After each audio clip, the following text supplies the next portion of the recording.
Hello, hello, my beautiful friends. Spirit's been speaking to me about stress, and how Spirit speaks to me oftentimes is through the books that I'm reading, which is because I love that. That's why I use the oracle cards and all of that. 'Cause I love it when when the universe speaks to me through the written word.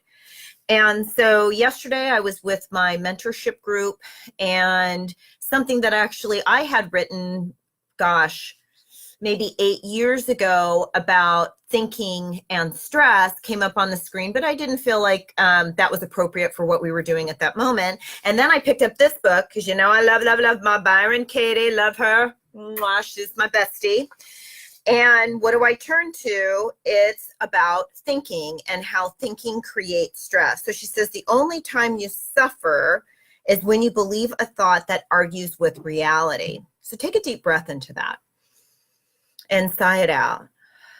Now, this concept can be very, very challenging because what all spiritual teachers, I'm talking about like meditation teachers, what we have a tendency to talk about are the stories that we tell ourselves about what's going on in our lives. And those stories create stress. They create more stress.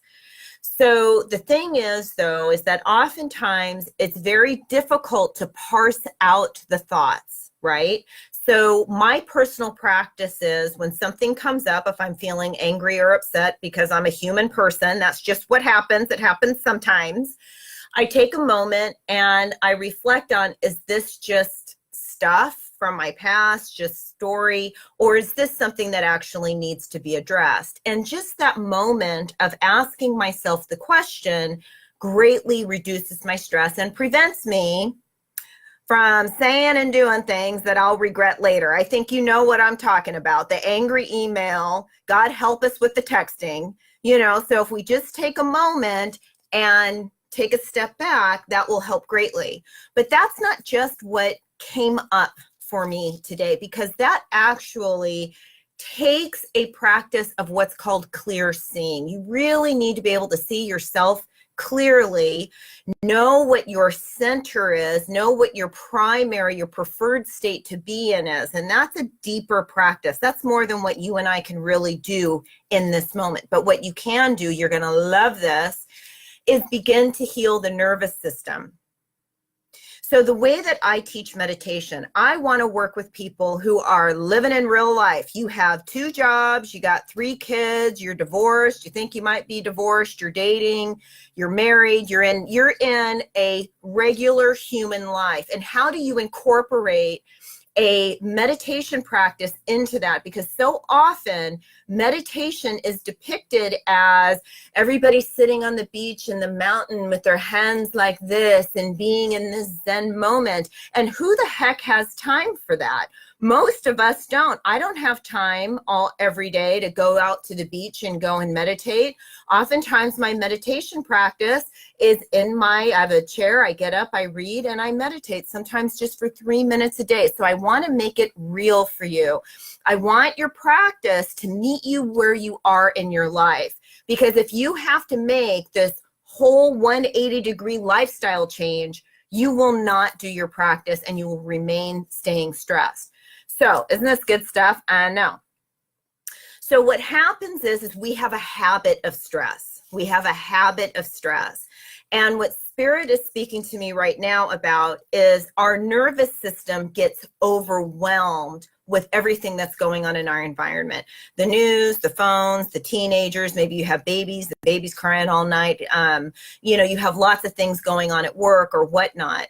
And so that tends to top off the nervous system. Your nervous system is encased in your spine.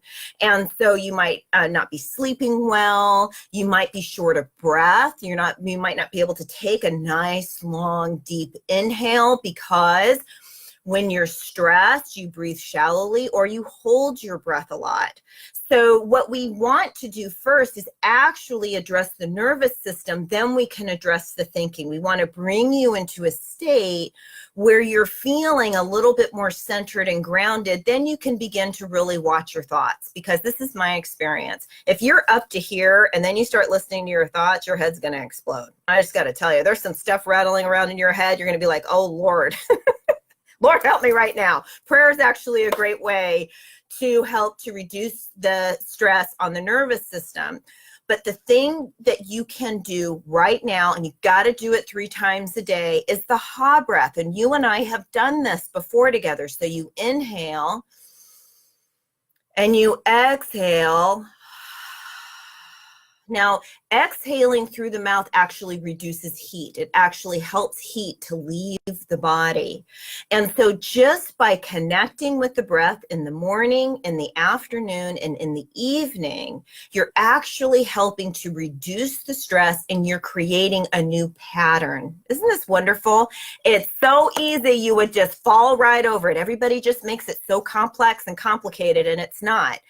Taking 3 breaths 3 times a day will help to begin to unpack what's going on in the nervous system. So think about unpacking your, cleaning out the closet or cleaning out a junk drawer. You're going to do it a little bit at a time, yes?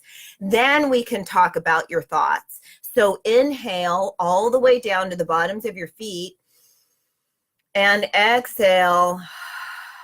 And even give it a sound. So let's do that again. Inhaling and exhaling. A nice sigh. And oftentimes when I'm feeling things are going on, my sweetheart will hear me sigh. He's like, "Are you okay?" I'm like, "Yeah, it feels really good." It feels good to sigh. It feels good to exhale through the mouth. We don't meditate with our mouths open, though, okay? This is just a technique to begin to reduce heat and to bring your awareness into the body. Yes? Isn't this good stuff? I know it is. I know it is. So that's what I wanted to share with you today. And please share it with your friends, share it with your kids, share it with your sweetheart. Encourage them to begin to breathe with the purpose of reducing stress, of alleviating the stress and the weight on the nervous system. I promise you, if you do this, life is going to begin to unfold for you in a beautiful, beautiful way. All right, my friends, I will see you tomorrow for day 28. Let's dance it out, because dancing's good for the nervous system too. Gotta listen to some music. Laughing, good for the nervous system. Sometimes you need a vacation. Maybe there's someone in particular that's causing you a little bit of, woo-hoo-hoo. Maybe you need a break. Put the phone away. Yeah, put the phone away. Put some of the materials away. Put the things that are away that are topping out the nervous system. Anyways, I could talk to you about this all day. Bye.